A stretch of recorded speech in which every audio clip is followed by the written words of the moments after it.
Mid muffler delete. Before and after.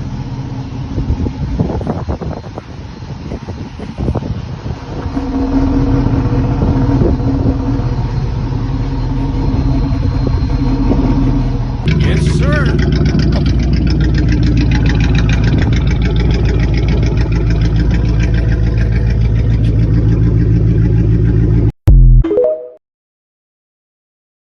So I don't know if you guys know, but that actually really wasn't a mid muffler delete. It was just when I put the transmission up, I had to, well, I didn't need to, but I decided to take the pipes off. And yeah, so that's what it sounded like when I took the pipes off and when they were on. But mid muffler delete is coming soon along with other parts. Stay tuned.